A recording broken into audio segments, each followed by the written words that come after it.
Паліна Шарэнда-Панасюк выехала за мяжу і сустрэлася з сям'ёй. Лукашенко паказвае веды не толькі ў гісторыі, але і ў геаграфіі. Это центр европейской территории России. Дык з чаго робяць каўбасу? На фронте воююць не толькі аслы, але і вярблюды. Будавалі рай, а атрымалася пекла. Вітаем, сябры, у нас чарговы выпуск навін. Пачынаем. Пачаць сённяшні выпуск хочацца з добрай навіны. Паліцнявольная Паліна Шарэнда-Панасюк выехала за мяжу і сустрэлася з сям'ёй праз 4 гады зняволення. 6 лютага ў Вільню Паліну сустракалі дзесяткі людзей. Паліночку, дзякуй табе, даражэнька. Жыві Беларусь!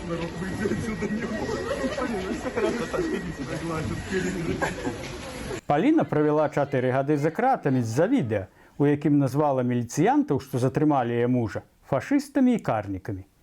Спачатку і далі 2 гады зняволення, але пасля судзілі яшчэ 3 разы, кожны раз працягваючы тэрмін за нібыта непадпарадкаванне адміністрацыі калоніі. Паліна падзякавала ўсім і заклікала паспрыяць вызваленню тых, хто застаецца за кратамі. Я хочу сказаць, што мы мусім памятаць аб тых людзях, якія застыліся.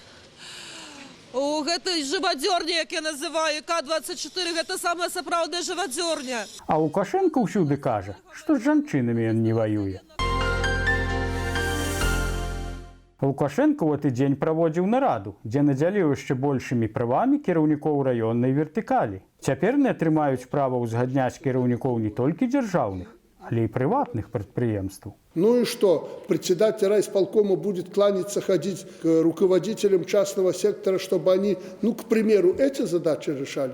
Решения исполнительного комитета и председателя исполкома должны быть окончательными, обсуждению не подлежать. В плане функционала, которые ложатся на них. Таким чином, кіраўнікі райвыканкамаў стануць удзельнымі князямі, ад волі якіх будзе залежыць усё ў падначальным яму раёне. Прывітанне сярэднявечча. А на наступны дзень, 7 лютага, Александр Лукашенко сустрэўся з кіраўніком Башкортастану Радзіем Хабіровым. Радий, приветствую тебя. Размаўляў Лукашенко з Хабіровым як роўны з роўным, бо і Беларусь, і Башкортастан ён называў рэспублікамі. Можа, ўжо рыхтуецца да новага статусу ў складзе Расіі? Лукашенко показал, что разбирается не только в истории, але и в географии. Башкортостан для нас очень важный регион России, с которым мы хотели бы сотрудничать. Во-первых, он очень развитый, продвинутый, ну а во-вторых, это центр европейской территории России. Удакладнім, что частка территории Башкортостану находится в Азии, а географичный центр европейской частки России размещены в Нижегородской области.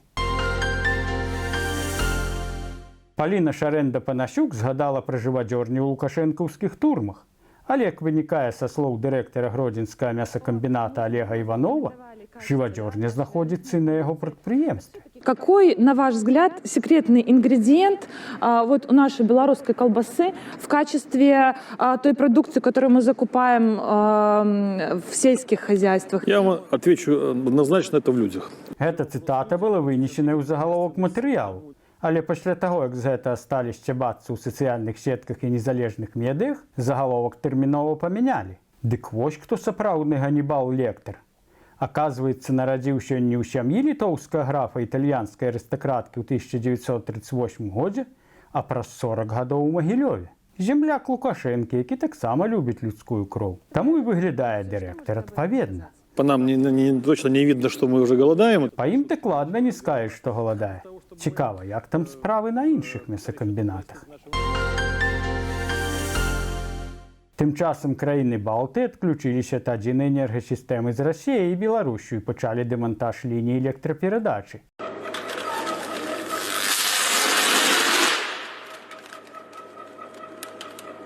8 лютага Латвія, Літва і Эстонія афіцыйна выйшлі з энергасістэмы БРИЛ, якая звязвала з Беларуссю і Расіяй, і перайшлі на ізаляваны рэжым працы. Гэтае рашэнне было прынята яшчэ ў 2019 годзе і стала важным крокам для энергетычнай незалежнасці краін Балты. У Вільні за 100 дзён да падзей нават усталявалі сімвалічны гадзіннік, які адлічваў час да адключэння. Міністр энергетыкі Літвы Жыгімантас Вайчунас назваў гэты крок апошнім этапам у змаганні за энергетычную незалежнасць і падкрэсліў, што ён пазбавіць Расію магчымасці выкарыстоўваць энергетыку як сродак геапалітычнага ціску. Адразу пасля адключэння ў сетцы з'явіліся відэо і фота, якія паказваюць дэмантаж ЛЭП, што раней злучалі краіны Балтыі з Беларуссю і Расіяй. У прыватнасці літоўскі аператар энергаперадач АСТ публікаваў кадры разборкі 330-кілавольтнай лініі перадач паміж Латвіяй і Расіяй. Міністр клімату і энергетыкі Латвіі Каспарас Мелніс назваў гэта адключэнне гістарычным і падзяліўся фотаздымкамі з месца падзею ў соцсетках. Дарэчы, ніякага блэкауту, якім пужалі прапагандысты Пуціна і Лукашэнкі, не здарылася. А вось Калінінградскай вобласці Расіі варта задумацца. Тым часам маштабны блэкаут 9 лютага здарыўся ў Шры-Ланцэ. Каля 11:30 па мясцовым часе па ўсёй краіне раптоўна знікла святло, што прымусіла бальніцы, прадпрыемствы і іншыя крытычна важныя ўстановы перайсці на рэзервовыя генератары. Вінаватымі аказаліся не нейкія знешнія ці ўнутраныя ворагі. Энергасістэму Шры-Ланкі паралізавала адна маўпа. Яна прабралася на падстанцыю каля Каломба і пашкодзіла трансфарматар.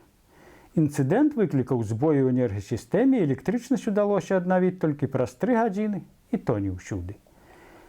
А вось адна крамлёўская малпа ўжо 3-й год спрабуе выклікаць блэкаут у суседняй краіне, і пакуль, на жаль, спыніць яе не ўдаецца. Той жа самы персанаж усімі сродкамі спрабуе падпарадкаваць Беларусь. Толькі без вайны, рукамі яе кіраўніка. Вось ужо расійскі дэпутат загаварыў пра адзіны парламент саюзнай дзяржавы. Например, при Ельцине говорили о том, что Лукашенко возможно избрать президентом России, который объединится с Беларусью. Но все меняется. Сейчас, в условиях, когда нас нагнули, пытаются, вернее, нас весь мир нагнуть и всячески там нас как-то ограничивать, самая пора вернуться к созданию союзного парламента. Парламента яны захацелі, а потым і адзінага кіраўніка. І калі яшчэ свет Пуціна ніяк не можа нагнуць, то Пуцін Лукашэнку нагнуў дакладна. У выніку Лукашенко дазволіў размяшчаць ваенныя базы на тэрыторыі Беларусі тэрмінам на 10 гадоў. Аб гэтым сведчыць падпісаная дамова ў Мінску 6 снежня 2024 года паміж Беларуссю і Расіяй аб гарантыях бяспекі ў рамках саюзнай дзяржавы. А 5 лютага Владзімір Пуцін унёс у Дзяржаўную думу законапраект аб ратыфікацыі гэтага дакумента. Згодна з дамовай, Беларусь атрымлівае так званы ядзерны парасон і абарону канстытуцыйнага ладу. Вядома ж, пад гэтым ладам падразумеваецца Лукашенко. Акрамя таго, у артыкуле 5 дакумента прапісана, што Беларусь дазваляе размяшчэнне расійскіх ваенных аб'ектаў і падраздзяленняў на сваёй тэрыторыі. Дамова заключаная на 10 гадоў, а скасаваць яе можна будзе толькі пасля пісьмовага паведамлення іншага боку не менш чым за 6 месяцаў да заканчэння тэрміну дзеяння. Вось так паступова Расія паглынае Беларусь і зацягвае яе ў вайну. На вайне з Украінай расейцы пачалі выкарыстоўваць яшчэ адно ўзбраенне, якому аналагаў нет. У мінулым выпуску мы казалі пра тое, што на фронце з'явіліся баявыя аслы. Зараз чарга дайшла да вярблюдаў. Цікава, калі вярблюд не будзе слухацца. Гэта можа выглядаць так. Пасть порву! Ложись, скотина, кому говорят! Ну! Ці гэты плявок мусіць быць скіраваны ў твар галоўнаму пачынальніку вайны ў Крамлі. А ў лукашыстаў свая зброя, якой няма аналагаў. Праўда, выкарыстоўваецца яна ў вайне супраць уласнага народа. Гэтая зброя – папы. Па ўсёй краіне яны акрапляюць карнікаў Лукашэнкі і цяперашніх, і будучых. І не толькі карнікаў, але і зброю, памяшканні, аўтамабілі. Такое ўражанне, што адны чэрці акрапляюць іншых д'яблаў. Савецкія камуністы будавалі рай на зямлі, не атрымалася. А гэтыя будуюць пекла. Спадзяёмся ж, у іх таксама не атрымаецца. І напрыканцы навіна сумная. 6 лютага ў Віцебску развіталіся з Іосіфам Навумчыкам, які памёр 4 лютага на 87 годзе жыцця. Ён быў адным з нямногіх савецкіх кіраўнікоў, які падтрымаў нацыянальнае адраджэнне.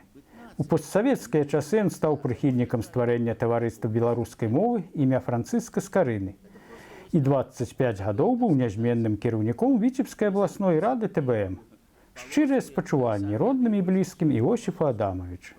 Светлая памяць. На сёння ў нас усё. Да наступнай сустрэчы. Дзякуй за лайкі і каментары. Калі для вас это бяспечна, подписывайтесь на наш канал, ставьте падабайкі, каментуйце, дзяліцеся гэтым відэа з сябрамі. Жыве Беларусь! Слава Украіне!